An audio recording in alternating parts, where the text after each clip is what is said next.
This meeting is being recorded. A very good morning to all of you. I, Ketki Balde, welcome you all to this one-week capacity building program on Education 4.0. We are pleased to have Mr. Arvind Kumar, Center Head, TCS Nagpur, as a keynote speaker in today's session. He has been with Tata Consultancy Services for the last 29 years. Sir is going to address on the topic Effect of Industry 4.0 on Education Industry. Before starting the session, I would like to give a brief introduction about our guest. Along with the TCS, Mr. Arvind Kumar is actively involved in many technical and professional associations and communities. He is in the Board of Studies and Academic Senate of many engineering institutes. He also held the position of Vice Chairman and subsequently Chapter Chairman of the Computer Society of India. Similarly, he was Vice Chairman and subsequently Chairman for IEEE Nagpur subsection. Currently, he is the Chair Industry Relations in IEEE Mumbai section. Thank you, sir, once again. Now, I would invite our speaker to start his session. Good morning, Ketki ma'am, and Good morning, sir. good morning.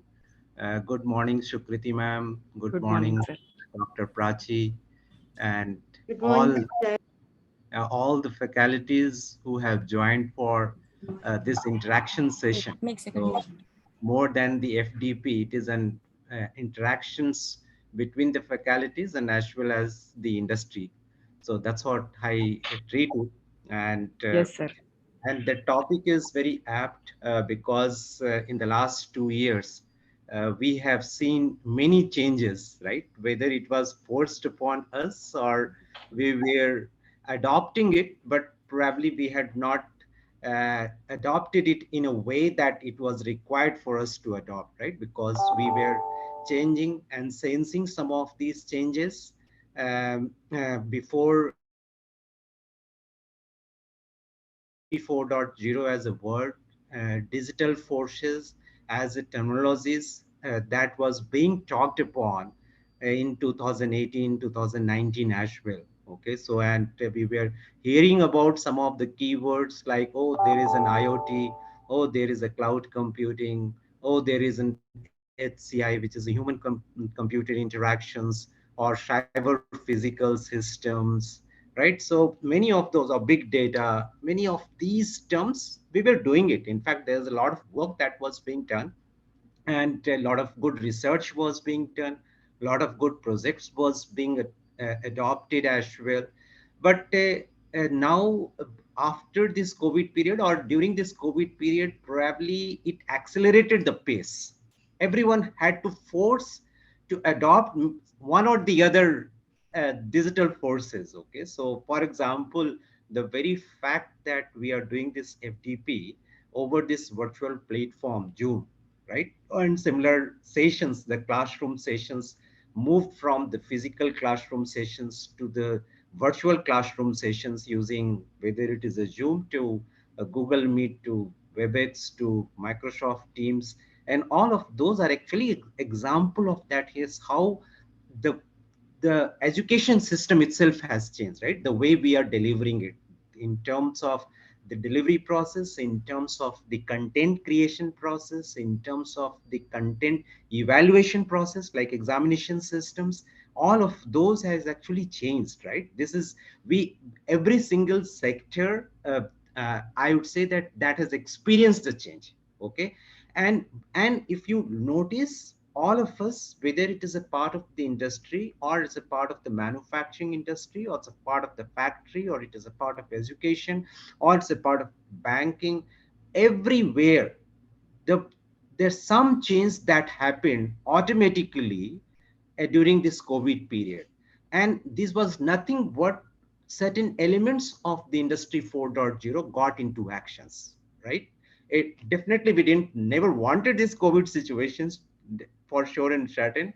However, this pandemic actually forced us whereby we can still be connected, right? So if you just look at the behavioral parts, right? So this forced us to still be connected. And that was one of the pillars for the industry 4.0.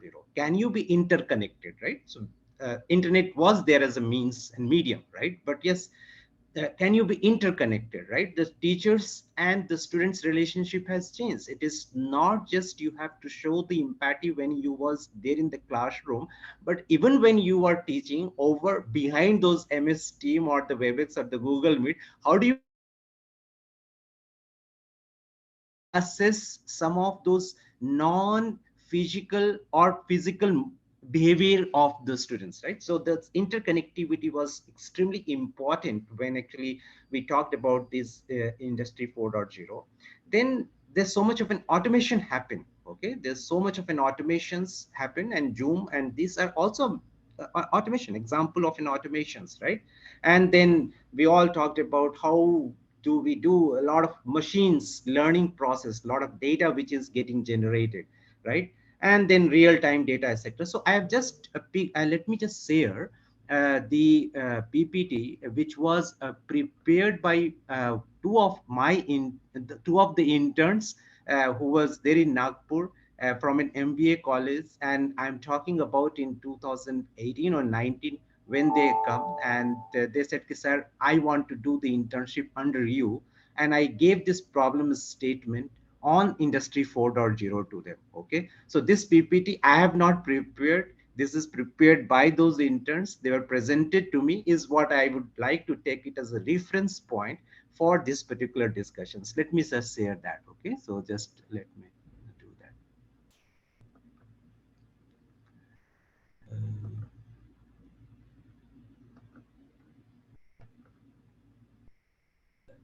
Uh, is it visible? Yes, sir. Yes, sir. Yeah, it's visible. Yes. So let me acknowledge the creator of this particular PPT, Gaurav Nagdev and Rohit Srigirwar. And they were the MBA students from ITM, right? So, and Institute of Management, and near that Cartwell Road or TCS, and they had presented this to me. Okay, so as a part of their internship program, and if you just look at the word, the industry 4.0, instead of using that industry 4.0 as a word, they have used business 4.0, and this is the word, this is the terminology TCS uses it. And why actually we are using business 4.0 instead of industry 4.0? Because of the fact that we realize that when we talk about industry 4.0, it is not just limited to the technology element. Okay, it is also a lot of the behavioral aspects that we need to focus. Okay, so when we talk about a business, or even like for example education 4.0, right, it is not just about the technology. Yes, there is a technology, IoT is a technology, machine learning is a technology, right?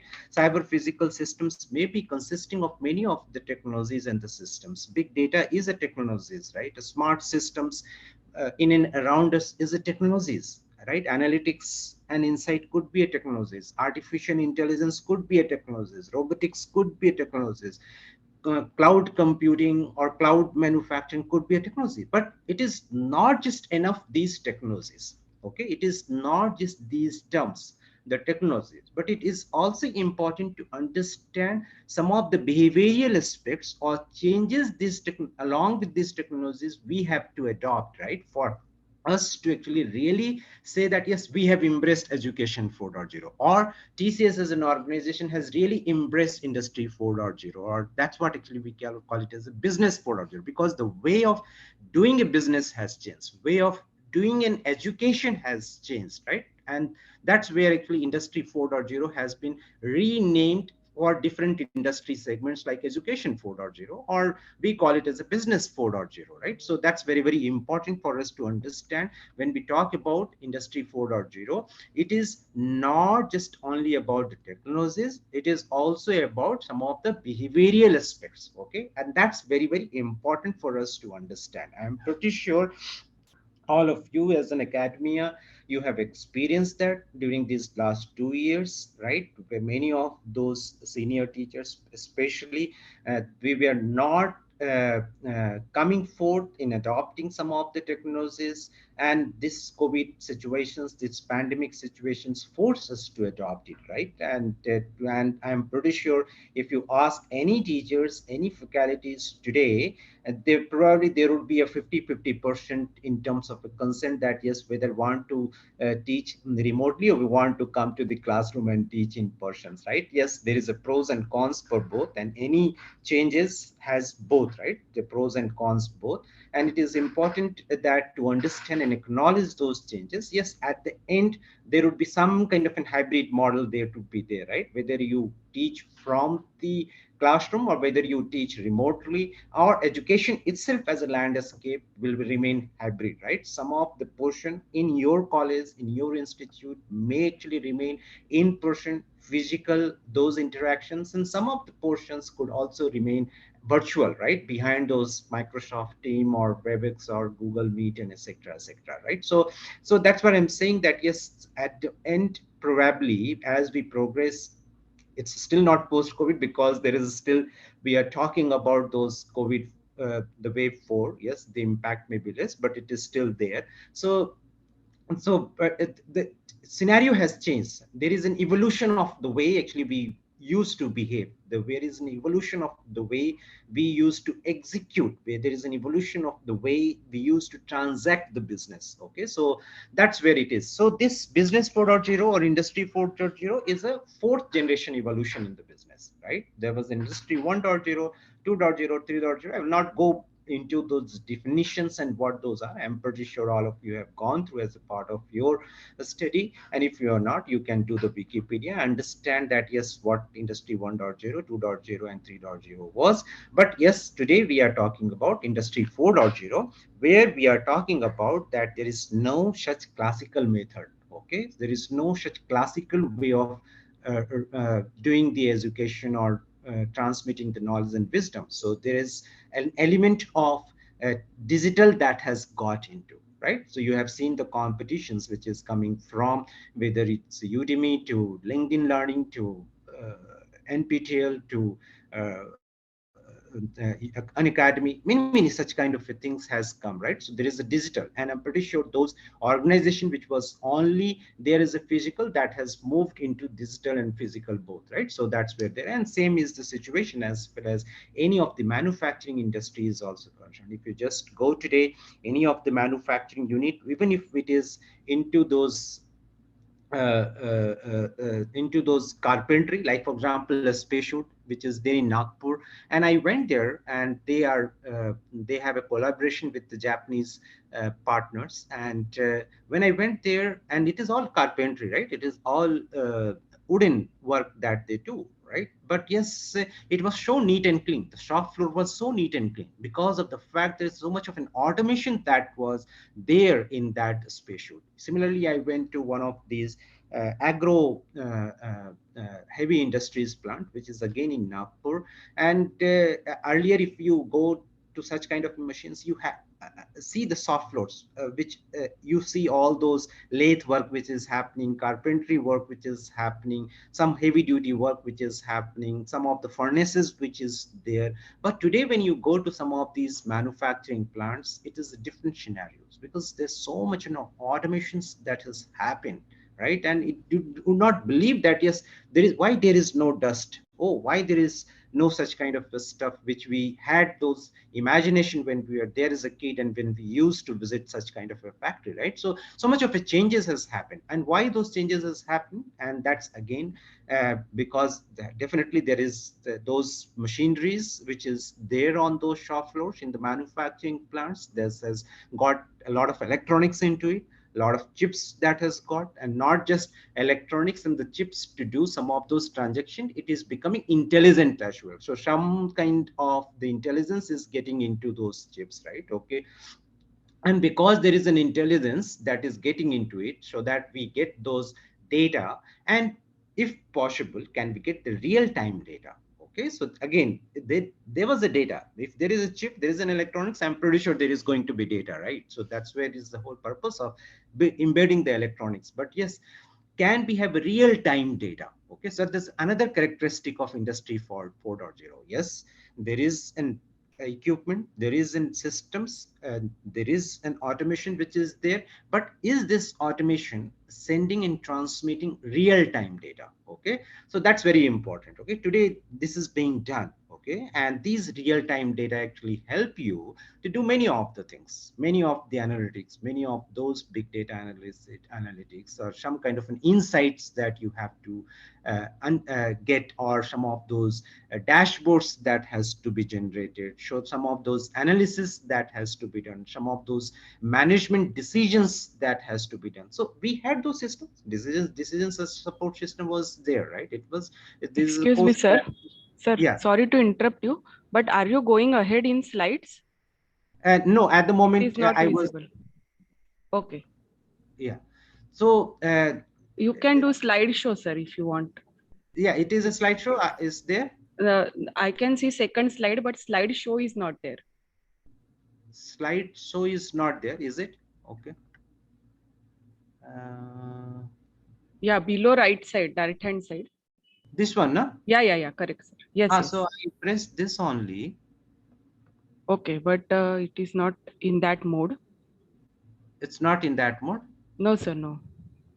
So is it showing the node as well? Yes, it is showing notes as well. Oh, is it? Okay.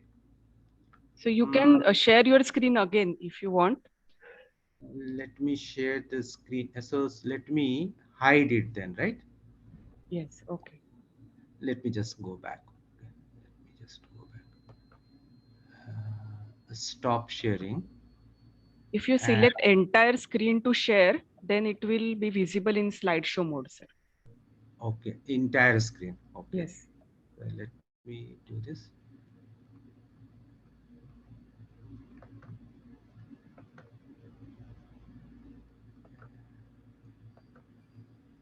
The share button is disabled here in the entire screen. Okay. Somehow. Just a minute. Let me.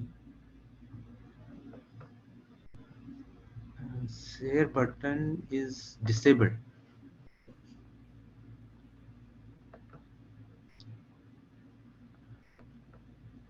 Yeah, when I'm going to window is when the share button is coming. In the Okay. entire screen, the share button is disabled. The leftmost side, topmost screen, just select that, sir. Blue, in blue, you can see left in when you go to share window. Yeah. Leftmost side, topmost screen, just select that and share. Acha, okay. Yes. It is coming. Yeah. Yeah. Yeah. Yeah, this is entire screen now, sir. Now you This can means, start your presentation. And okay. Is it coming now? Is yes. okay? Now it is in slideshow mode, sir. Yes. Okay. Good. Thank you. Welcome, sir. Thank you. Okay. Yeah. So when I was talking about the industry 4.0 and the business 4.0, and the way we in TCS defined that is because there are so many technologies, right? And there are so many behavioral characteristics as well. So we clubbed it into two pillars. Okay. One is in the technological pillars, and second is behavioral characteristics. What is those technological pillars which is there, under which there could be some theme, and there could be some different kind of a technologies that may become a part of that. So there are four technological pillars. One is agile, right? So we talked about the waterfall models, and today we are talking about agile model, right? So agile, we consider this as technological pillars because there is a lot of technologies which is involved for us to adopt agile methodologies, right? Or agile mindset as well. Okay. Second technological pillars is around the automations. So intelligent automations. How do we actually do an automations which is intelligent, right? And then the third is the intelligence itself, the artificial intelligence, the machine learnings, and all of those. And the fourth, which is again a very important technological pillars, is all about cloud, on the cloud, right? Whether in terms of a cloud infrastructure, or you are developing the applications on the cloud, or you are developing an analytics on the clouds, but there is a cloud today, right? And no organizations today which is there, which is has not adopted cloud as a means. Even like, for example, these sessions that we are doing is on the cloud. And then behavioral characteristics, what are those behavioral characteristics are? So mass personalizations, leveraging the ecosystems, so and embracing risk and creating exponential value. Okay, so these are the four behavioral characteristics is also an important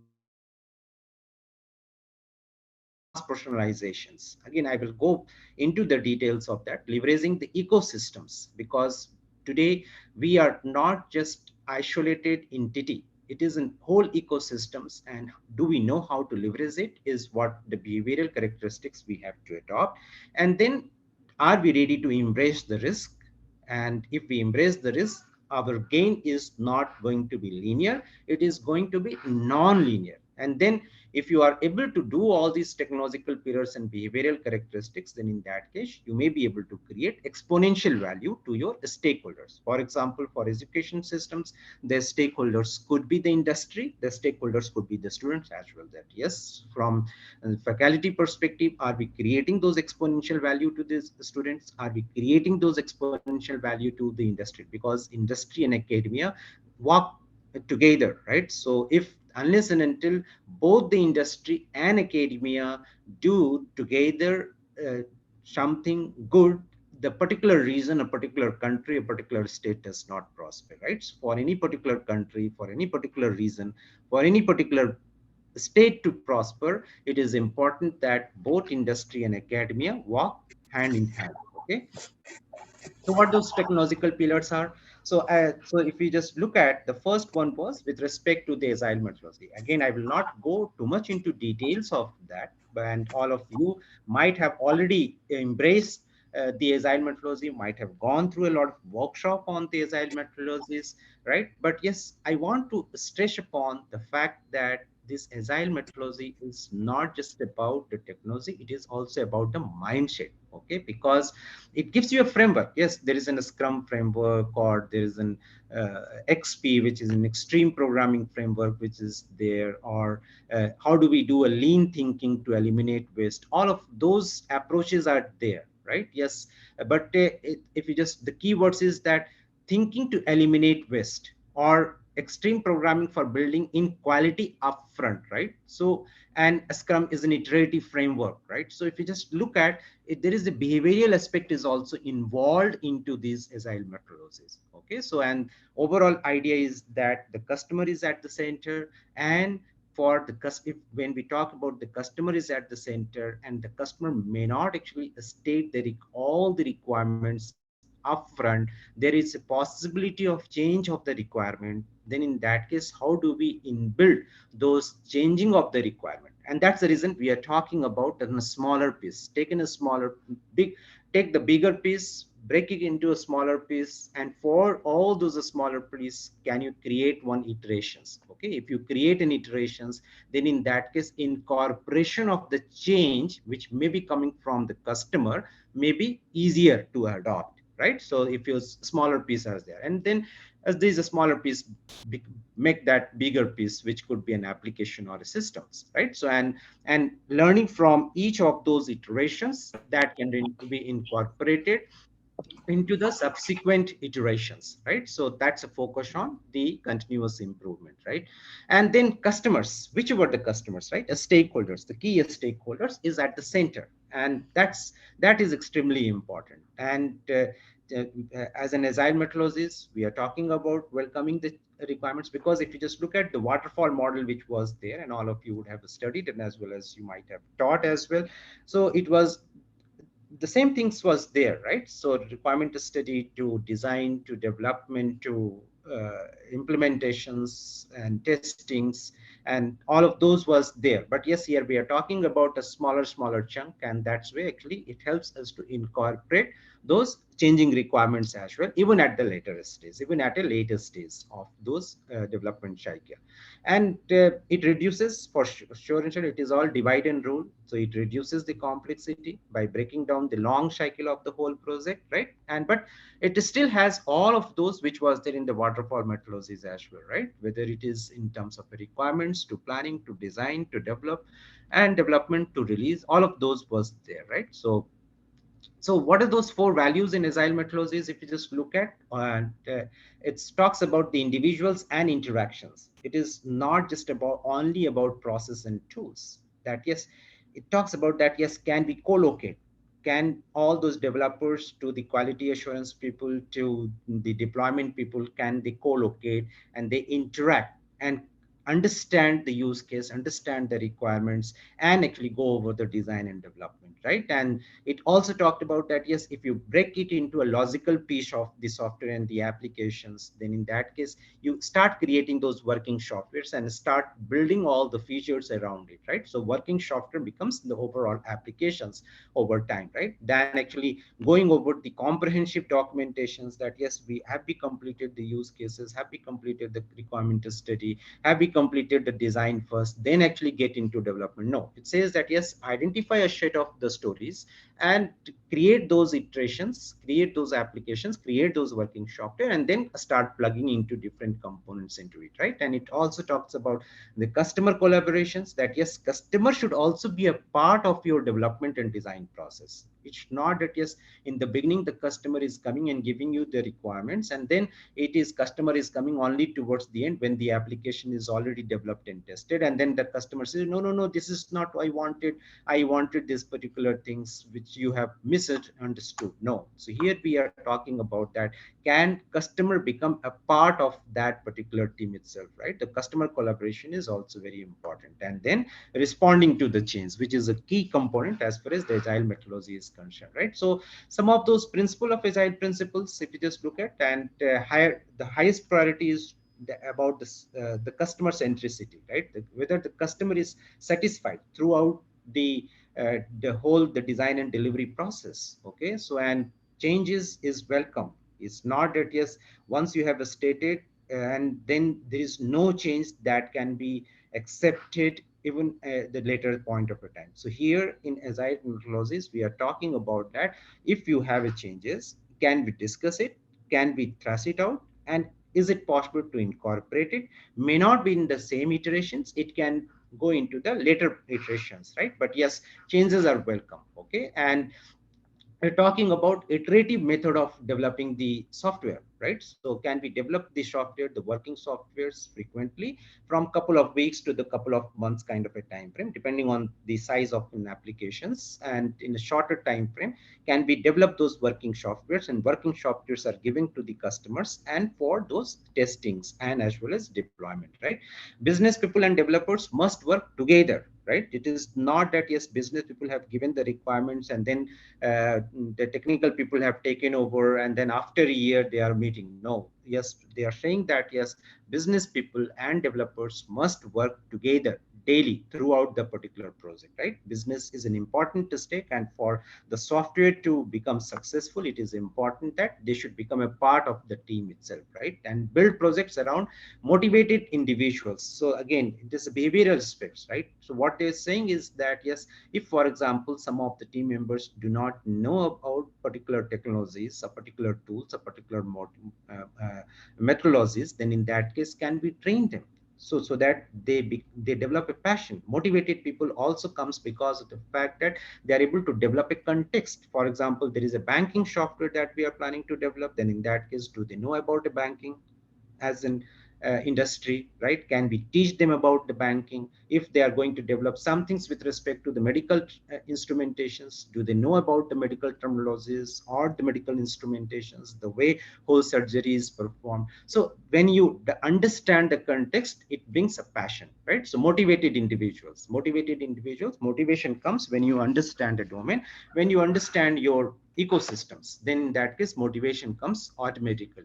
Agile process promote sustainable development, right? So should be able, so it's a kind of a things that yes, where you are understand what is the pace that we want to take, right? It is, and that particular pace should be sustained. Okay, and that's what it is, and that's the reason it is breaking into multiple pieces and actually taking that particular pace in terms of the stories and sprints and all of those, right? And Working software is the primary measure of progress. Yes, are we developing those softwares in an incremental fashions? Most efficient and effective method of conveying informations to and within development team is face-to-face conversations, right? So face-to-face conversation is extremely important. In today's scenario, it could be over the virtual method and in using the MS Teams and Webex, etc. But yes, those face-to-face conversation is extremely important. Continuous attention to technical excellence and good designs enhances agility. So basically it is talking about a continuous improvement, right? Yes, if you may have started with some small prototype actually and developing into a working softwares and developing into a full applications, and in the whole process you might have adopted some of those technologies and tools, etc., and you are acquiring those knowledge. So excellence, right? It is continuous attention to technical excellence, extremely important. And then simplicity. How does the simplicity comes? Because you are breaking a complex application into a smaller piece, and when the piece becomes a smaller, it becomes easier for you to solve in a simplified fashions, right? So best architecture requirements and designs emerge from self-organizing teams. So team is there, whether it is a quality team to development team to design team to business teams or testing and documentation teams, all of those are there, right? So, and they can change the roles, but yes, those functions are there, and then they are able to actually bring those best in times, best in world architectures and requirements, right? And there is also an important element here in the agile methodology is about the retrospective uh, evaluations or the matrices and the performance, right? Can we reflect on how that previous iterations was there, right? And what is those learnings is there, what is those best practices is there, and can we change and can we become more effective, can we tune up some of those process elements, can we adjust some of those behavioral elements, and then actually move forward. Okay, so it is about the scrum process, and that you all know that yes, it's all about the creating the smaller chunk and then understanding those backlogs, understanding those features which is assigned to a particular backlog and that particular sprint, and then how those backlogs in terms of this using some of those sprint gets executed, right? So it could be for a couple of days to a month kind of things, but yes, definitely it is not one sprint and one iterations cannot be too long, right? That's the whole philosophy. Okay, and so what are those benefits of agile framework? It's a higher quality product, right? Because the business is also there and customer is also there, design and development team is there, testing team is there together, documentation team is there together. Because all the stakeholders are together, the satisfaction is better, right? And that's where it is the quality. Because when we talk about equality, it is not just you versus me kind of things, it is what we together believe is the right quality, right? So higher customer satisfaction because the customer is involved there, right? And there is a more control over the project behavior, right? In terms of a delay or in terms of the effort, in terms of the time, in terms of number of people, in terms of the resources required, there is more control over the project, right? Because it is evolutionary in nature, and it also reduces because of the fact that customer is involved, there is a good control of the project and the project execution methodologies, there is a reduction of the risk, right? The project would not fail, and that's what it is, and it gives you a faster return on investment. Okay,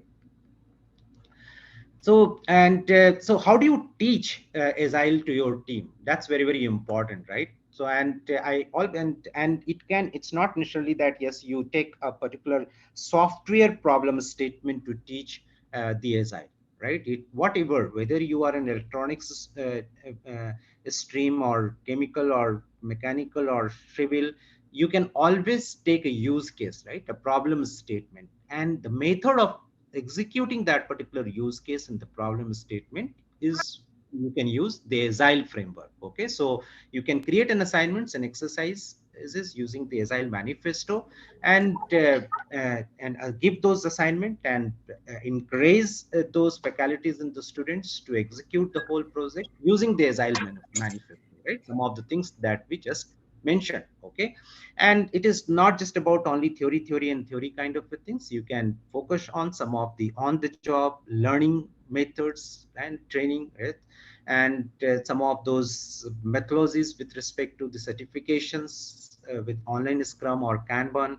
Kanban is all about a random piece of work, and then actually you are picking up those work in a Kanban methodologies, and focus on we and not I. That yes, because the whole team is there together, can be focused on we, and then and for you to become more effective, you can also hire one expert who understands how those agile projects are executed.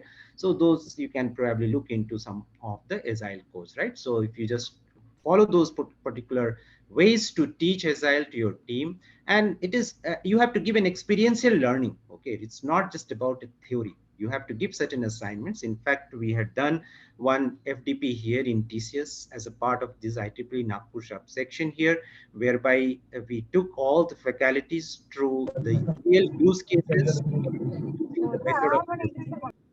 using the method of design thinking, and it was a 6 days workshops that we did on those particular use cases, and use cases were very very different, not necessarily on the software, right? So for example, how do we increase the membership, IEEE membership in Nagpur subsection? That's also a problem statement, right? Or how do we make a road which is more robust? Okay, and so you understand, right? Or using some of those sustainable material, right? So that could also be a problem statement, right? So any problem statement you can take, but you can use the agile methodology. I'm pretty sure if you use it, it will yield much better in ROI. Okay, and the statistics says that.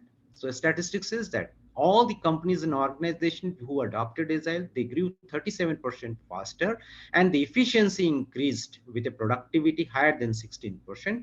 And some of those tools, even easier one which we all know, like for example Microsoft project or Jira, which is an agile project. So these are some of the tools that is being used today, and there are many other tools also. There are so many tools which is there, and you can explore, you can Google and find out which one is more suitable for you in terms of the cost, in terms of the particular requirement that you have in hand, and then you can evolve from there. Okay, and it's not necessarily always the Microsoft project in Jira, but you can use any other tools which is there. Even TCS also has agile kind of things, right? So there's a tools which TCS also has. So agile projects are 28% more successful than traditional projects. Okay, so this is all about an agile. Okay, and second technological pillars, if you remember, which I had mentioned in the beginning, was with respect to the automation, right? Yes, and automation is not new, right? We have been hearing about the computerizations. Have been hearing about the automation, but uh, the scale of an automation and type of an automation has changed now, right? Earlier, it was all manual systems. There was a tons of files which was there in any of the department, whether it is a government department to any of the bank systems. If you just go, there is too many files which was there, physical files that was there, right? Physical lasers that was there, and physical systems which was there. But today, if you just go to any of the bank, there's a thin population as far as the people are concerned, and there is so much of a computer which is there, and then many of those files has got embedded into those file systems which is there in the computers, right? So I'm just giving an example about that. Yes, those manual to automations that was there at that point of time, but today it is not just about that transaction that has to get automated. How those transactions need to be redesigned to bring a process improvement, right? Bring in business improvement, a value improvement. That is what is the focus on in automation, right? Yes, it is not just about those manual to computerization. It is also about the value creation. And how do you create those value creation? If the automation becomes more decision centric, right? More analytics centric and more uh, real time centric. If those real time centric, intelligence centric automation happens, then in that case, that is what is the automation we are talking today as part of the industry 4.0. See, in the automation was there industry 3.0 as well, right? But yes, we are talking here that is there an interconnected systems? Is it there an intelligent systems? Are we able to process the data in a real time? So if those behavioral stuff is there in the automation, we are talking about those automation as a part of the industry 4.0, right? So this is just an example about one of the systems. TCS Ignio has that, right? In any of the organization and enterprise, there is a huge data, and there is those data has to be processed through multiple applications. Those applications that could be there in using some of the ERP systems like SAP to Oracle to Siebel to Salesforce, or there could be an applications which you are developing using Java or .NET or C++ or C. So all of those could be there, but they keep on generating a lot of data into those data centers, right? Yes, and do we understand, because some of those applications may fail, some of those applications may have an overlapping requirement, right? Some of those applications may have a conflict from one to each other, right? You're talking about multi-threading, multitasking kind of an applications today, and those keep on generating a lot of log files, whether it is in error messages to some of those diagnostic messages and all of those, and understanding all of those data together so that you extract meaningful information. It's very, very important. And TCS has this Ignio as an applications, and that's it's talked about that. Yes, it does an automations and with some pre-built knowledge to solve the IT challenges. It identifies the root cause of the problems in minutes, and some business value it creates, frees up some of the IT team's valuable time by automating some of the routine tasks, some of those batch processes, and many of those that has to be resolved, or where is that particular problems that has to be identified. That used to take a lot of times, right? Hours and hours to understand and pinpoint that, oh, this particular application or this particular modules or this chunk of a code within this particular applications has gone faulty. So all of those identification in a shorter span of time is very, very important, right? So and so all of those that was there, and this is getting, that has been built into Ignio. It's a TCS product, and that is there in the market. And so these are some of the things that it does: rapid root cause isolations, automation of tasks, and predictive impact analysis. And so that was a part of the automation. So what I'm saying is that when we talk about industry 4.0, when we talk about business 4.0, when we talk about an automation, we are not just talking about the manual systems to computerizations, right? We are talking about building certain element of an intelligence, building certain element of a real-time data transmission. We are talking about interconnectivity, right? We are talking about how do those machines, the systems, adopt itself, enhance itself based on the learning it is getting, right? We are talking about those machine learning stuff as well, right? So those are that is the element of an automations we are talking about. Now the third pillars, if you all remember, is the intelligence, right? Third pillar is intelligence. So capability of a machine to imitate intelligent human behavior, right? And so here we are talking about artificial intelligence to data science to machine learnings, all of those compute which is there as a part of those AI to data science and also. And if you just look at every single system today, whether it is an e-commerce systems, whether it is a Mantra to Flipkart to Amazon you're talking about, or you're talking about some of those social softwares which we use, Facebook to Instagram to Pinterest, all of those, or Google, all of those, right? They are using AI, right? And that understands what is your behavioral characteristics is, what is your interest is, what is your test is, based on uh, your uses of the system and understanding those behavioral patterns.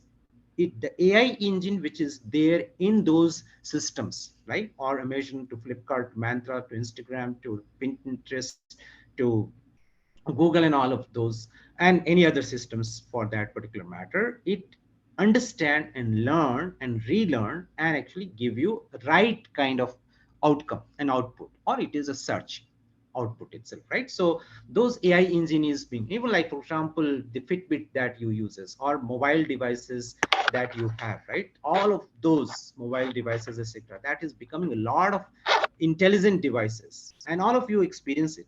Every one of us have experienced those intelligence. Like for example, today's in the mobile devices you can set the focus mode. So when you set it a sleep focus, then in that case, during those period when you define that sleep focus, that yes, I typically go to sleep at 10 o'clock in the night, right, and wake up at 6 o'clock in the morning. So between 10 o'clock in the night to 6 o'clock, you will not get any calls, right, or will not get any notification, undesired notification. Otherwise it will always tring tring tring tring tring kind of things, and it disturbs those sleep, right. You can set the sleep focus in your mobile devices. But yes, but it may be possible that yes, there is still an emergency from certain set of the people, like for example your spouse to daughter and brother and all of those. So you can build an exception into those sleep focus, that yes, there is a sleep focus, however, if there is these set of the numbers are calling, you still give me a ring.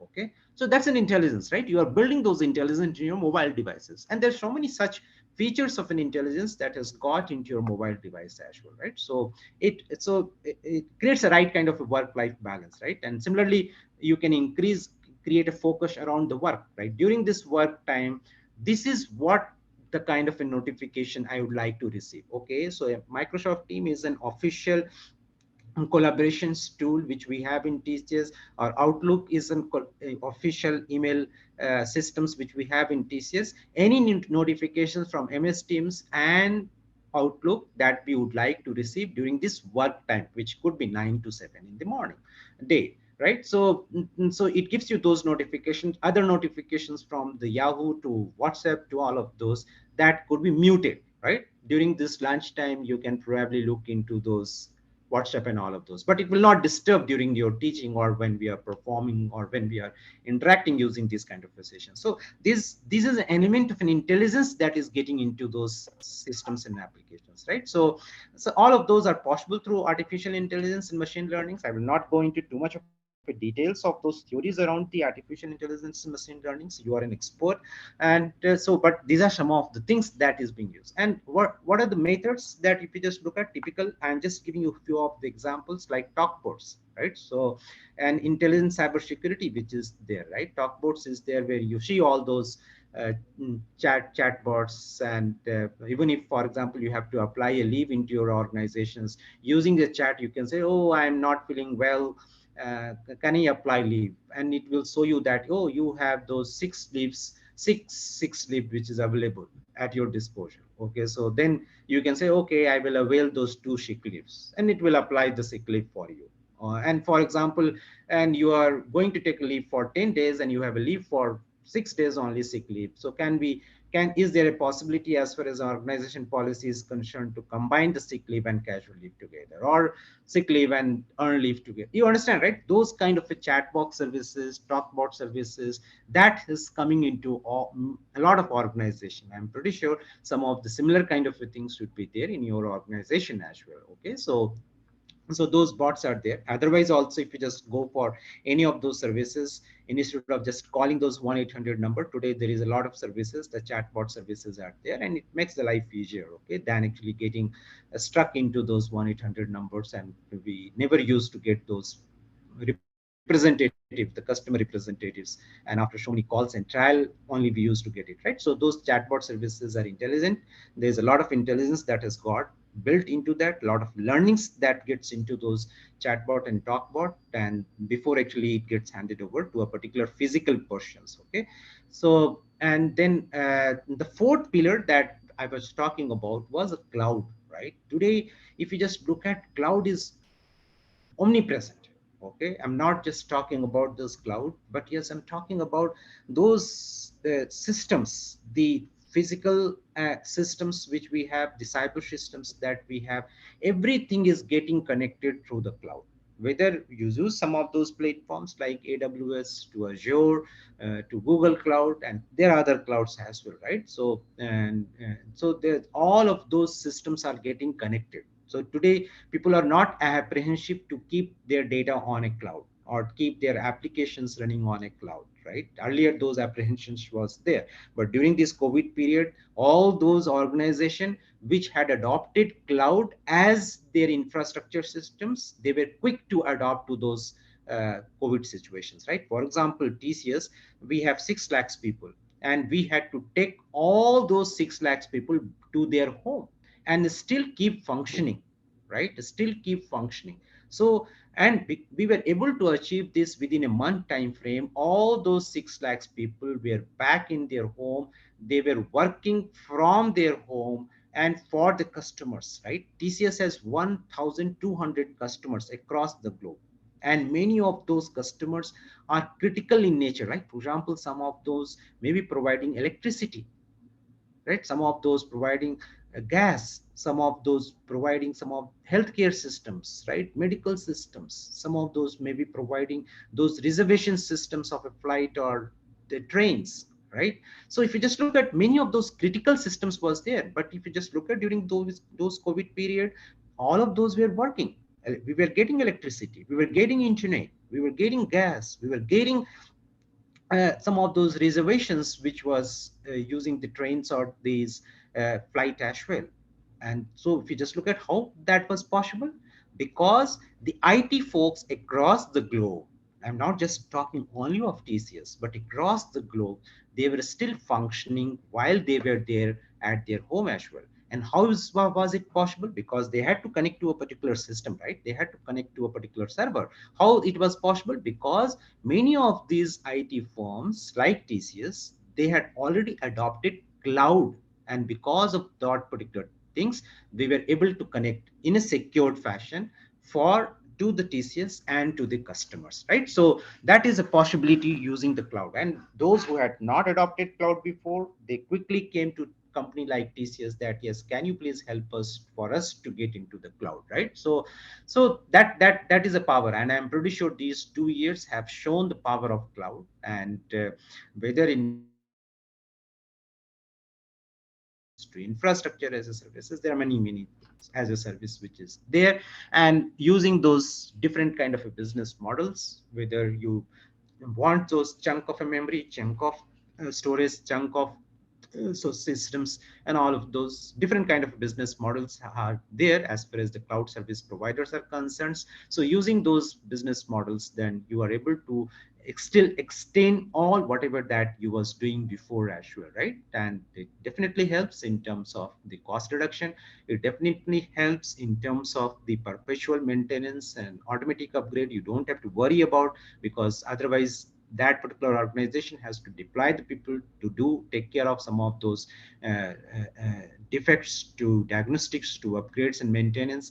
And it increased the mobility that we saw during this COVID period.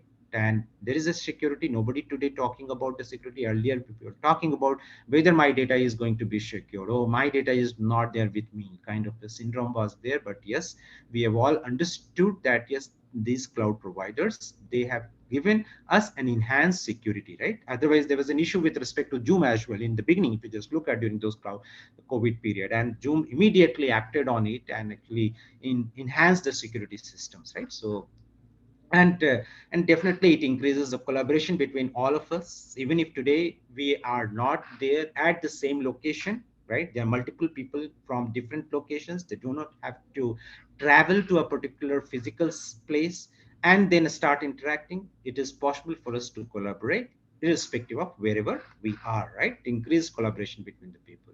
Okay, so some of those risk was there earlier, and as I said, this particular tech was created in 2018. And but yes, today all many of those cloud providers and as well as the organization have taken care of many of these security risk and availability risk and all of those, right? Because today we talk about a multi cloud uh, platforms. Okay, so same organization may have AWS and Azure together, kind of things. And those new models has come, those new security models has also come, and security tools and techniques has also come, and many of those risks has already taken care of, and they continue to be taken care of, and probably it is will become a de facto infrastructure systems for many of those organizations, right? People are not hesitant to adopt cloud. Okay, so those four pillars in essence sums up many of those technology elements that we talk about and that we have seen getting adopted as a part of those industry 4.0. So if you just remember earlier, I spoke about some of those technology elements, whether it is an IoT, right, whether it is Internet of Services, cyber physical systems, to big data, to smart systems, to analytics, to artificial intelligence, to robotics and cloud. So all of those technology elements. So if we just look at all these technology elements, you can categorize it into those agile to automation to intelligent to cloud, right? So that's what the four pillars of the technology is there. So now let me dwell upon the behavioral characteristics. As I mentioned in the beginning, that yes, behavioral characteristics is also extremely important when we talk about industry 4.0, right, or business 4.0, right? And one of the important characteristics of the industry 4.0 or business 4.0 is the mass personalization. Okay, so making myself happy, right, customized for you kind of stuff, right? And those mass personalization, and it is not just one to one, it is, for example, oh, like just an example of that mass personalization, like Coke came that, oh, this Coke is for dad, this Coke is for sister, this Coke is for brother, this Coke is for son, and all of those, right? It was an attempt towards the mass Coke is Coke, but yes, they gave that particular flavor of a mass personalizations. Okay, today actually, if you just look at the Netflix, it is again, it gives you a lot of personalization and stuff. So, or you go to any of the e-commerce platforms, it gives you a personalized preferences and search, right? So those mass personalization has come right into our life. Okay, so that's a behavioral characteristics based on our behavior, based on our interest, based on our search, right? It gives you a right kind of a choice or outcome, right? And this was just an example. You can extend this mass personalization in many things, right? For example, every student is unique. Every student has unique strength, right, on unique weakness, on unique areas of improvements which is there. How do we extend mass personalizations to every student? Nobody is a failure. No student is a failure at a later point of a time, and all of us have seen that, right? There is a turning point for each of the students in, or each of us in our life has been, right, and we become successful. So how do we understand those strength area early in the beginning? Okay, and create those mass personalized education system to the students, right? And if you look at the NEP, the new education policies, the minor major streams, you have those flexibility which is getting built in terms of entry and exit. You have a flexibility in terms of the different electives which is there. So all of those helps in creating those mass personalization for students, right? So those are, so that's an example. NEP is an example of mass personalization as far as the education system is concerned, right? So again, there would be a lot of, but because there are so many entry and exits, there are so many certifications, there are so many channels for an education is concerned, it will keep on, it is based on many of the data points from the students, from the teachers, from the different kind of channels and the systems which is there, and it will keep on generating a lot of data points as well. Okay, for you to analyze, extract meaningful informations and all of those, right? I'm just giving an example from the education. So mass personalizations. Okay, so it will definitely generate a lot of data, and big data philosophy and the technologies that will get uh, utilized and used to collect and process the data, to discover the patterns in that behavior and generate the unique response, right, to for a specific results. And so I talked about Amazon and Netflix. Okay, so how does Amazon gives you a tailored offers based on the interest, demographic profile, and the location? Similarly, Netflix suggests movies based on the user's previous views or demographics. I spoke about those mass personalizations examples. Okay, second behavior I spoke about earlier was creating an exponential value, right? So if you just look at, imagine this, okay, take your thought process in an area when you are really able to create and curate personalized learning program for a particular student amongst all those 900 students that may be getting into a particular college and institutes. But yes, every single student's getting valued for his or her strength, right? And some may have an interest towards the engineering, some may have an interest towards engineering and management together, some may have an interest towards teaching as a profession, some may be interest towards the entrepreneurship, some of may have interest towards service organization, some may have an interest towards product, or just look at, right? So there's so much different kind of an interest that may be there, right? Or some may be interested in the social work. And how do you personalize and curate those learning programs? And if you do that, just imagine the kind of a value that gets created in that particular person. Nobody feel demotivated, nobody feel depressed, nobody feels that yes, I don't have any strength.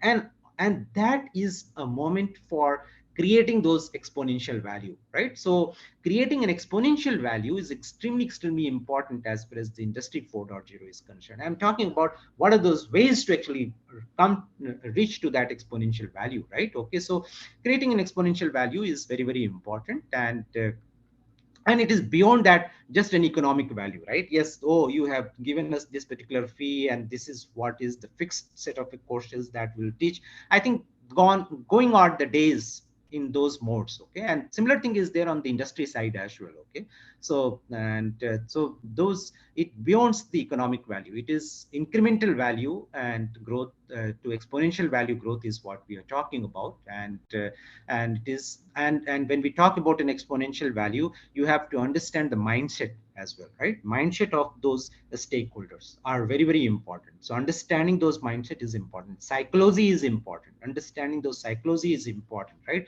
Social behavior, understanding those social behavior is important, right? So that's why it is not just about scaling up using the technology, it is also about learning those humanities aspects, right? Arts aspects, psychology aspects, social behavior aspects is very important for really to build in some of those systems and process and tools and techniques whereby you are able to create those exponential value, right? So that's a, and exponential these transformations that will help you. Once you understand those process, methods, technologies, tools, you'll be able to solve the problems for many. Okay, and it will may become a self-managed teams. There will be lean approach for working, building uncommon relationship, like for example those using those Zooms and Webex and MS Teams and all of those, whatever the way we have started be working in the industry, where the way we have started working in the education systems, you are able to solve problems of many. For example, some of those people who were not and the work space, they are able to take care of the personal and as well as work together, right? Solving the problems for many, right? So I'm just as giving an example, right? So these are exponential value. You are able to take care of the family as well as actually the work. That's also possibility today, right? So that's why it's a community based, and learning is also becoming a community based, right? So all of those are there as far as the exponential value is concerned.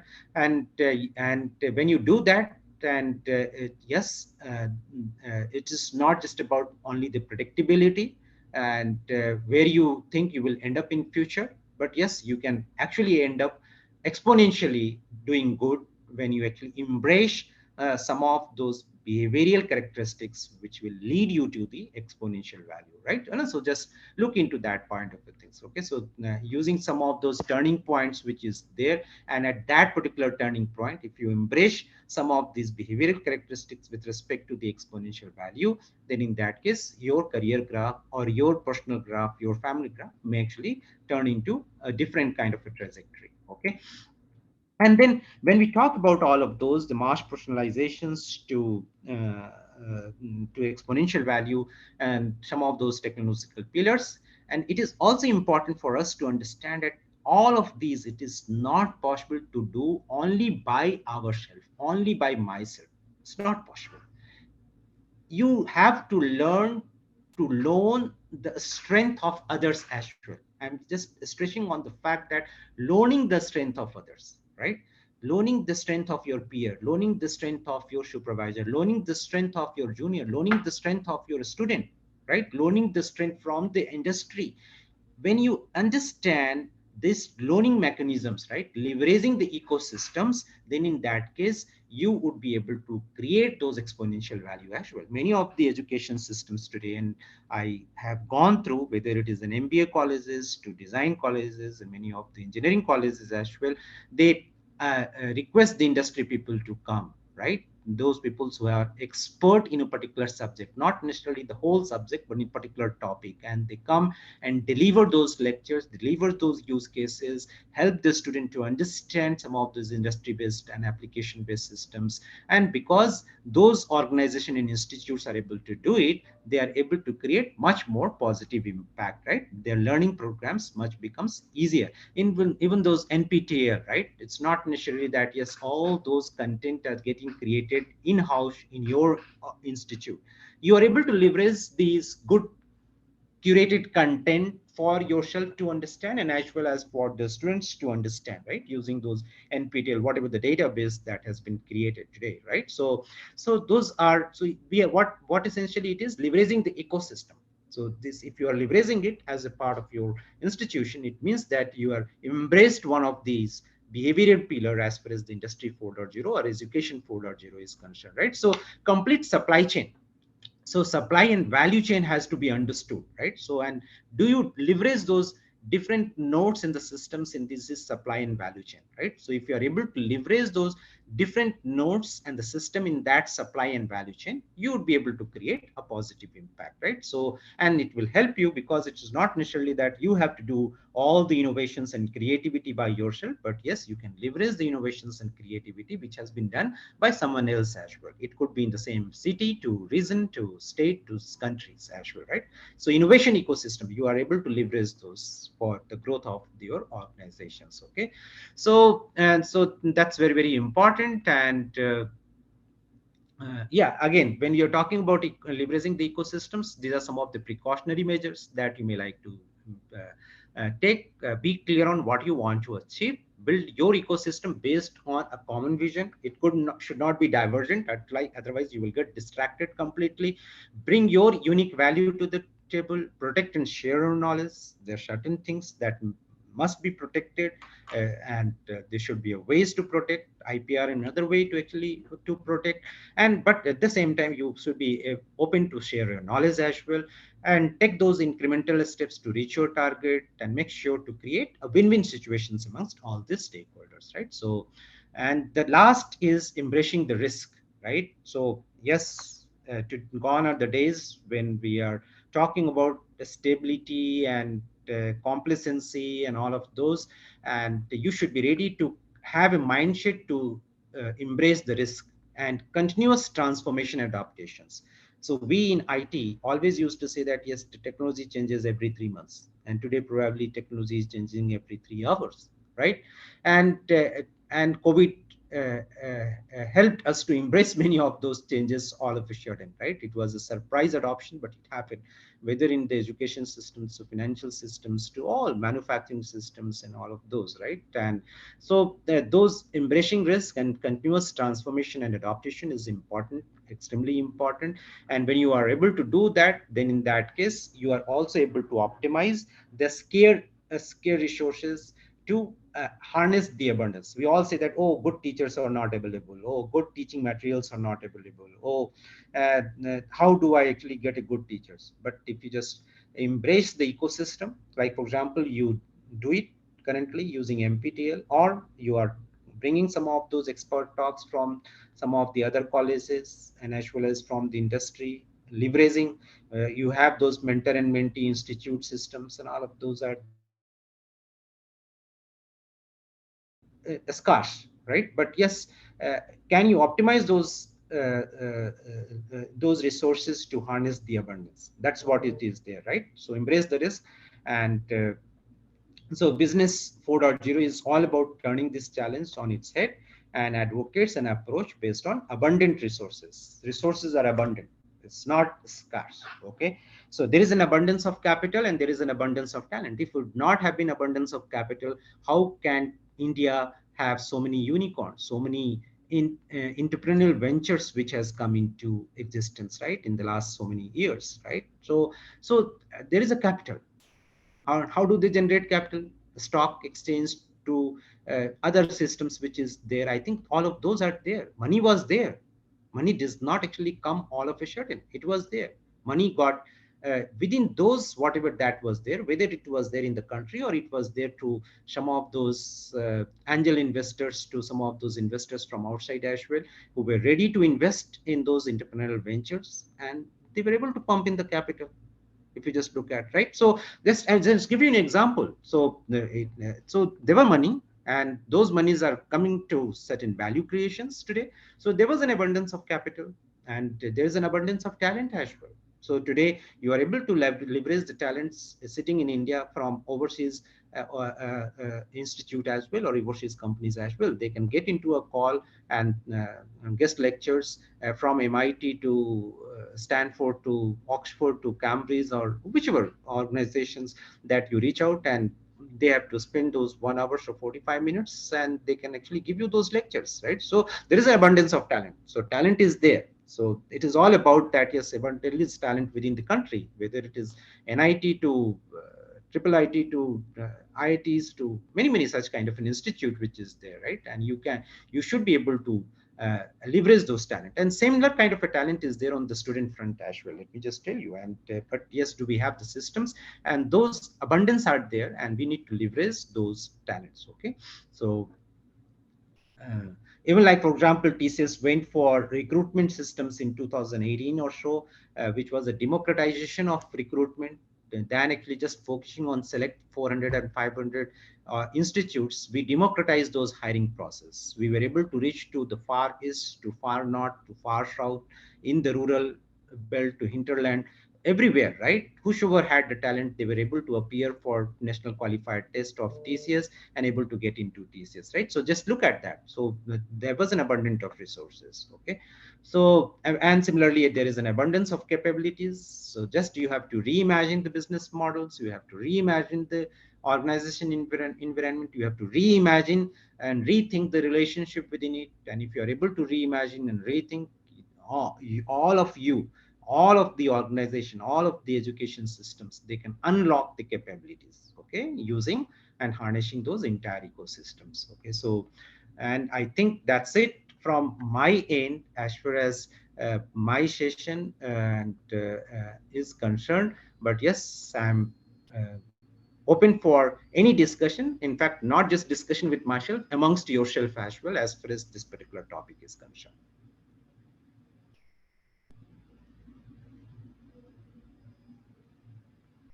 Yes, Prachi, yeah, you are on mute. Sir, education 4.0 is more focused on skill development, but is it less focused on value addition? No, no, no, no.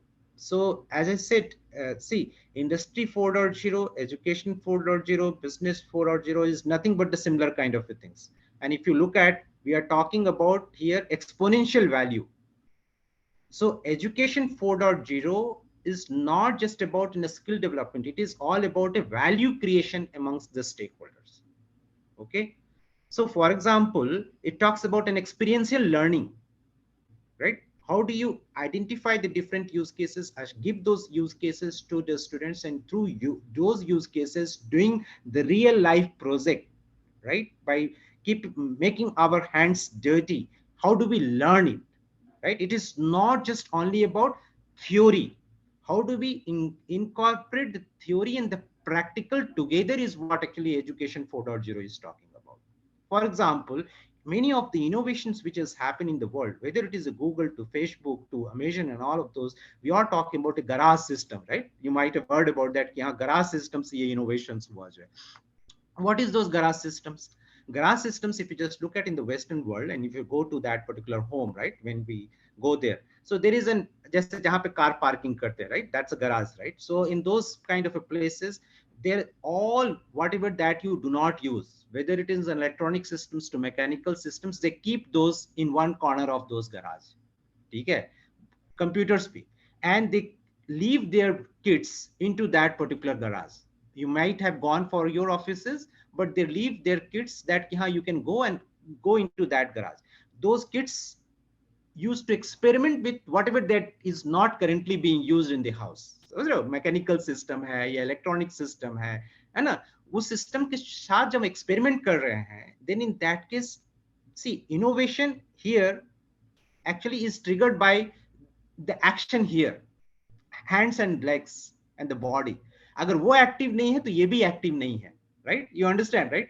So when they experiment using their hands is when actually their minds becomes active. They understand the alternative scenarios, what if situation actually they are able to understand, and that's where the innovation and creativity comes. And that is what is the focus of education 4.0.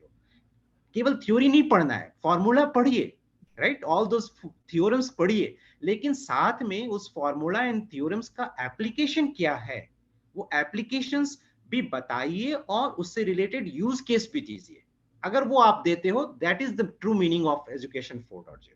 So we have to understand education. See, it is still in nascent stage. I think we have to understand the spirit of education 4.0 or even NEP, जो new education policy जो country का है, उसको समझना पड़ेगा. A little bit complex at the moment because we are used to doing it in certain fashion, right? But we have to understand the spirit and adopt it, है ना, using the right spirit, as we just discussed about some of those behavioral plus technological things. Thank you, sir. Good morning, sir. Sir, I have one query that Education 4.0 also talks about personalized learning. But how, when we are dealing with the mass, like a class of 80 or some students, how do we make it personalized with the use of technology that every student gets a right feedback that they have to work on? Yeah, just simple thing that you can do, Loshan. And first of all, I like these posters, and the kids are lovely. And see, if you look at two things, that some things we are already doing, and some things we may need to do more as far as the personalized learning is concerned. What we are doing, for example, the adoption of those minor and major courses. Many of the institutes have adopted those, that yes, even if you have got admission into mechanical engineering, but you can take a minor in computer engineering, right? And some of those changes has happened, right? Electronics plus computing together, or mechanical plus data science together. So that's a mass personalization. So there is a student has an option based on their interest to choose some of those stream as well and get a certifications, right? There are different ways and methods in different institutes, but there is a methods which is involved there.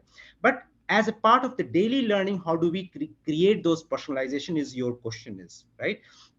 And to do that, I always say in the first year, when the students is getting into an education system, there should be one sessions which is informal but still formal, whereby the students should be able to deliberate on various industry problem statement or social problem statement amongst themselves. Okay, they don't have to design a system, they don't have to re-engineer a system.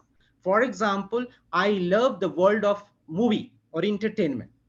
Can they deliberate the world of entertainment and movie or TV serials together, those 4 or 5 students together? Let them understand and explore. For example, I love various kind of cars. Can they explore the cars which is coming from Tata Motors to Jaguar Land Rovers to Volkswagens to Nissan to Mercedes, right? Let them explore it, or Maruti and all of those. Let them explore what those various cars are, small car to big car to fancy car to electronics car to mechanical car, right? Nano to Jaguar Land Rover, whatever, right? Let them explore those cars as in history, as a sys product, as a feature, as a fancy things, right? Once they under, or for example, I like fashion. Let them explore the world of fashion. Let them explore the world of fashion, because when they explore it in that particular first year, in that particular sessions, then this you say that, okay, can you identify certain use cases based on whatever that you have learned in the cars? Because the cars has features, cars has certain systems. It has an electronic systems, it has an electrical systems, it has a mechanical systems, it has beyond that, right? The chemical systems, if you just look at the fashions, there could be many things chemical as well, right? A lot of things, mechanical to chemical to metallurgy, whatever, those components are there.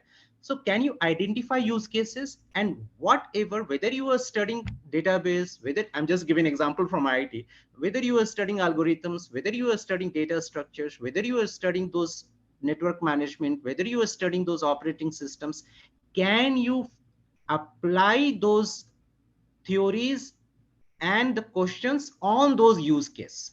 You understand, right? Not necessarily every student has to develop library information system. You understand, right? So if you they have taken a use case, a problem statement in their interest area, and whatever that you are teaching them, right, irrespective of whichever subject, just say that yes, whatever the use case, it could be one use case, it could be two or three use cases as well, right? Whatever the use case that you have chosen, apply those and solve the problems using those examples, right? Using those practical things that you do in the lab. You understand, right? Then you can understand at the end of those 3 years and 4 years, they would be actually be able to develop a right kind of a systems, which is innovative and creative, whereby they have really applied their knowledge, their wisdoms, all the theories and the formulas that we have taught them as a in a classroom or beyond the classroom. Just look at the number of innovations and creative things, creative production solutions that will get created in the education system itself. And that is what happened in the Western world. That's what happens in the Western world. Otherwise, many of those innovations in industry that gets created in the education world itself, right? In the campus, along with the professors and the faculties. And then they are able to create the world of Googles to Facebook to Amazon to Netflix to all of those. They come from the education campus, right? There itself, those innovations happens. So here, what we have to do, and that's what NEP is talking about. That's what the Education 4 is also talking about. Can you give them an experiential learning? Because when you give them experiential learning, it is a personalized. See, once you attach the experience into something, it becomes personalized, right? So that's what is the personalization into your systems. You don't have to change too many things. Whatever that you are doing, that is a core. This is extremely important. Without the core, the periphery cannot be built, right? Whatever that you have been teaching and giving them, it is a core. Those core needs to be contextualized is what I'm saying. And can be core and the contextualized learning and experience can be given as an offer to the students. It becomes personalized, right? Coke is a Coke, for example. I was giving an example of a Coke, right? Bottle वही है, Coke का material वही है, उसमें लिखता है कि ये कोक जो है डॉटर के लिए है, ये सन के लिए, ये फादर के लिए, ये वाइफ के लिए, ये हस्बैंड के लिए, right? Coke is a Coke. और क्या होगा कोक में जो है? Honestly, just look at, right? But it because nahi, I will take the bottle because I am a daughter. You understand, right? So it's a personalized. So you understand, na? Core and context jo hai, and those use cases that you adopt, right? So that method should change, is what I'm saying. So just one last question was, will that not add the requirement on a faculty to also be having a multidisciplinary knowledge? Because when my student is doing specialization on different domains, it creates more responsibility as a faculty to also develop those skills to be actually as a facilitator, guiding them to the domains which can help them to learn as per their choice the things. I would say if you give them those multitudes of offers, the learning becomes bi-directional. It is not unidirectional. See, let us not assume that we as a senior person, oh, I have a 30 years of an experience and I have all the learnings, okay?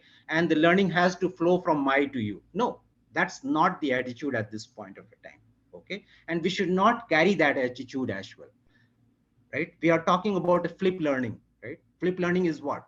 We are saying that bus एक subject लो, एक topic लो, सारे student, if there are 30 students which is there, and this is what is the chapter or set of chapters that I'm going to teach, I assign each of those chapters to those 36 students, right?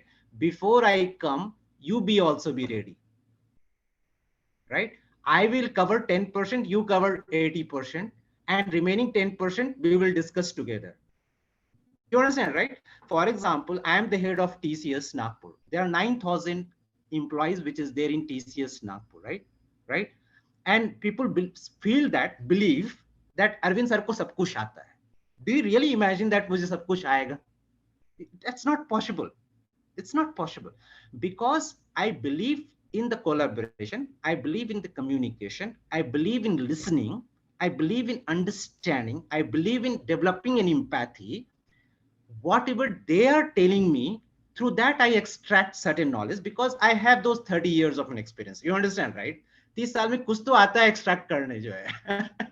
So when those experience plus whatever the new things that I learned from those youngsters, I think that becomes a unique proposition, right? That becomes a value propositions to me as well, because I learned from them, and as well as they learn from my experience, or some of those tune up things which I represent to them. You understand, right? So it's a bi-directional. Let's not be afraid about that. Yes, hum agar khol denge ye, if there are 36 students and probably 36 students will work on 12 use cases, let's assume a team of 3, then ये 12 problem statement मैं कैसे deal करूंगी या करूंगा, right? Let's not be afraid about that. In fact, in one of the design thinking session in Nagpur and one of the college, engineering college here, and the principal said कि sir आपको पढ़ाना है design thinking. मैंने कहा कि कितने दिन के लिए पढ़ाना है बॉस? they said कि सर आप बताइए कैसे पढ़ाइएगा. बोले कि ठीक है, no problem, and I agree, and I promised you I will come. Okay, and I used to go in 15 days one day. Okay, so, one of those days weekends. Okay, and when I started teaching the kids, okay, the students, I saw that a lot of faculties have started joining in that particular class. Even I saw the principal also started coming. मैंने पूछा कि आप लोग, ये तो students के लिए आपने सेशन रखा था, ये सारे फैकल्टीज पीछे में क्यों आकर के बैठ गए? और मैंने तो आपको भी देखा बैठे हुए जो है वहां पे. बोला कि आपको वो फीडबैक जो आ रहा था ना, तो उसके बेसिस पे बहुत सारे फैकल्टीज आकर के ज्वाइन कर रहे हैं साथ session. And I just give you the gist. When I'm talking about design thinking, definitely there are many things, but I gave in that hall, I think there were somewhere around 100-120 students to the, ठीक है? And it was not a monologue, first of all. And the second thing is that in those 120 students, I gave around 30 use case. 30 use case. मैंने कहा कि तुमको, and I always said it, first year के बच्चों को भी बुला लो, ठीक है? तो मैंने कहा कि देखो, तुमको सिविल इंजीनियरिंग में इंटरेस्ट है ना, so pick a use case like for example Burj Khalifa का. You understand, right? और राम झूला जो भी, लक्ष्मण झूला जो नागपुर में है, राइट, उसका यूज केस तुमको फैशन वगैरह में इंटरेस्ट है क्या? बोले कि जो भी फैशन में जो होते हैं ना सब डिफरेंट, चाहे वो लिपस्टिक के ब्रांड हो, टू नेल पॉलिश के और नेल आर्ट के ब्रांड हो, whatever, right? You choose that particular thing. और सम ऑफ दोस जो game addict students are there, right? मैंने कहा कि टेक दोस, निंटेंडो हो टू दोस सीओडी हो टू क्या फायरफ्लाई और whatever those systems are there, right? Choose those systems. I'm not worried about what use case that you are using. Okay, choose those. But then I gave them a discipline. I said it, yes, now मैं आऊंगा 15 दिन के बाद, ठीक है? सब लोग ये 3 का जो टीम बना है, you study about it, and then you also give me that if you have to change one thing in that particular application or systems and device, what would be that one thing? Think about it. मान लो तुमको car को aeroplane की तरह उड़ाना है, तो भाई car में वो क्या चेंज होगा जिससे वो उड़ने लगेगा? You understand, right? कार में वो क्या चीज होगा वो उड़ने लगेगा. और फॉर एग्जांपल कॉस्मेटिक, अभी उसमें नेचुरल हर्ब नहीं है, तुम्हें नेचुरल हर्ब डालना है, तो क्या चेंज करोगे एज ए केमिकल इंजीनियरिंग और व्हाटएवर, राइट? ठीक है, जिससे वो आयुर्वेदिक कहलाने लगेगा. You understand, right? नेचुरल कहलाने लगेगा. Just think about that. Okay, वो चीज मुझे प्रॉब्लम स्टेटमेंट देना next 15 days. That was the only assignment I had given. And all of the student, let me just tell you, I was just sitting on the chair and the students were coming, the team was coming on the stage and presenting. They did a beautiful work. Let me just tell you, beautiful work, all the students. I learned so many things through those assignments. Okay, and then next assignment was that now that you have identified this is what I have to change, can you go back and apply some of those theories, whoever is the second and third year, or if even if for example if you are in the first year, तुमने 11th 12th में पढ़ा ही है physics chemistry maths जो भी पढ़ा है, उसको क्या अप्लाई करोगे कि ये अचीव हो जाएगा, है ना, चाहे वो थर्मोडायनेमिक का प्रिंसिपल हो या कुछ भी, व्हाटएवर, राइट, जस्ट वो अप्लाई कर करके पूरा मुझे डिजाइन देना, right, you create those design using sketch, चाहे कलरफुल हो या मोनोक्रोम हो या 3D हो, क्ले से हो, पीओपी से हो, थर्मोकोल से हो, किसी भी ढंग से कर देना।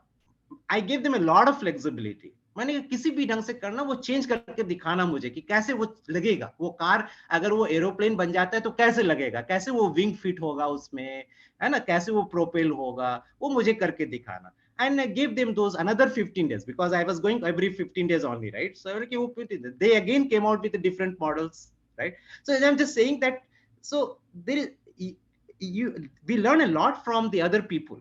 So why we assume that we are the custodian of all the knowledge and the wisdom? Let's not assume that.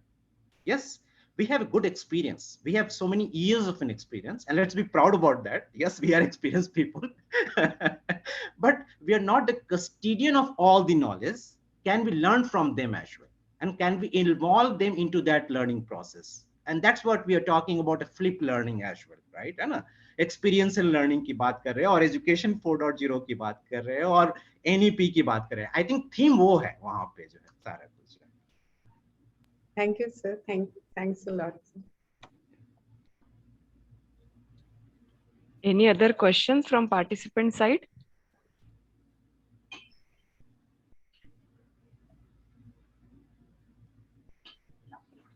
Okay, so we will end the session here. Ketki madam? Yes, madam. Okay, on behalf of everyone present here, I would like to thank you, sir, for giving your valuable knowledge and guidance to the participants and for providing them deep insights about the business 4.0's technological pillars and its behavior characteristics. Thank you very much, sir, for such a wonderful session. Thank you. Thanks a lot. Thanks, everyone. Thank you, sir. Thank you so much. Thank you, sir.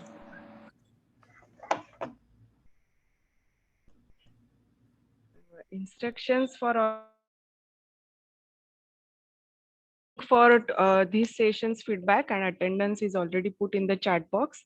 You can use that link, and I will keep this meeting on. We will start next session at 11:45. Thank you. Thank you all.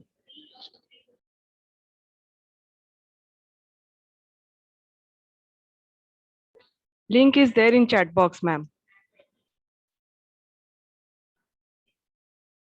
Ketki madam, put the link again in the chat box. Ketki madam. Yes, thank you. Thank you, Ketki ma'am. Link is again there in the chat box.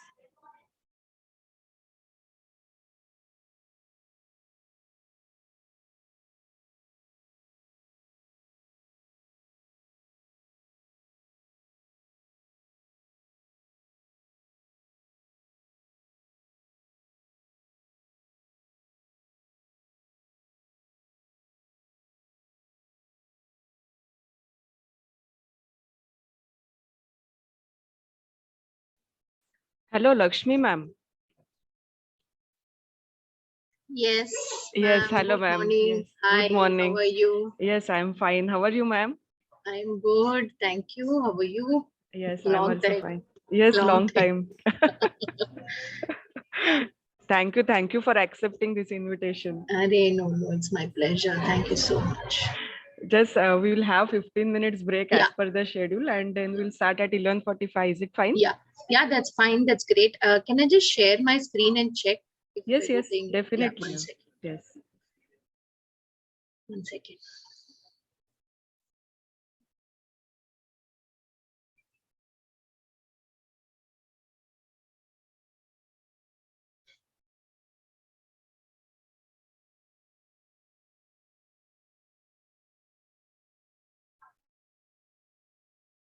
Ma'am, is my screen visible?